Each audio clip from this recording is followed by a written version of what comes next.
This is far more important than voting, if you ask me. I know y'all, some of y'all might get offended because we've been raised to, really worship the Democratic Party like Jesus.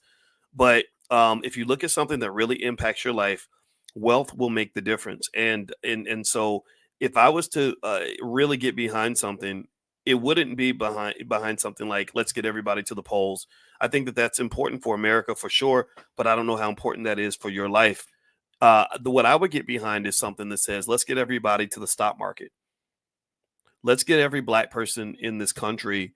They say booties to the polls. And my booty might not be going to the polls unless I feel like it, but my booty's always going to go to the stock market because I know that whoever is elected, Democrat or Republican, my life will be better if I have money in the bank.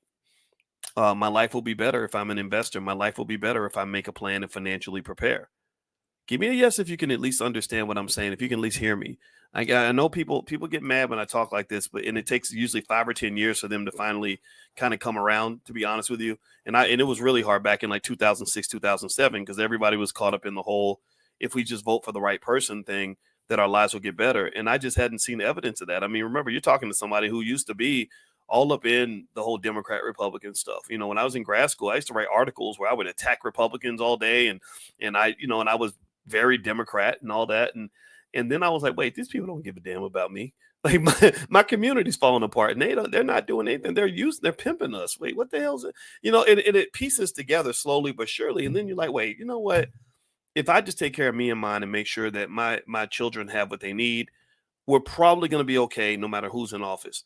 So let me give you some context here. So when I see this young lady on Instagram, again, I just think it's very interesting to see young people go to TikTok and Instagram to express their financial frustration. Maybe they feel that social media is a good therapist, and maybe it is. I have no idea.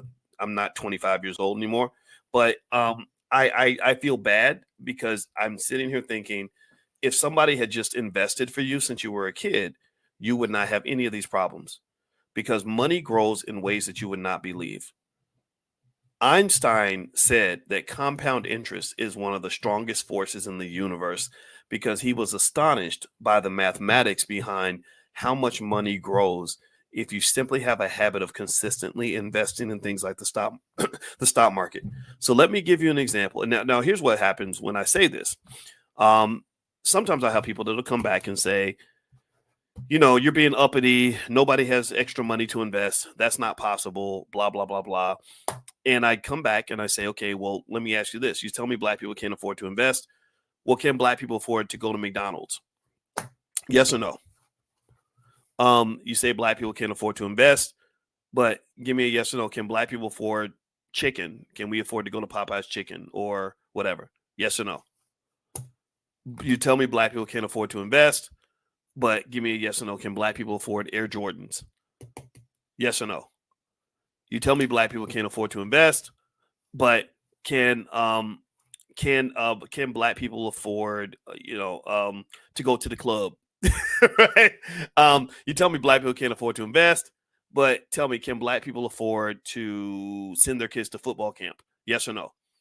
Right? And I ask this question because what I really want you to understand is that if you simply took the same amount of money we spend on football camp, going out to eat, going to Popeye's chicken, whatever it is that we want to do, and we invested that same amount consistently in the stock market, your kids are never gonna have any financial problems. They're gonna be perfectly good. And it might not be $1 million that they have. They might have 100,000 in the bank, but a 25-year-old who's crying on Instagram probably doesn't have $100,000 liquid in the bank.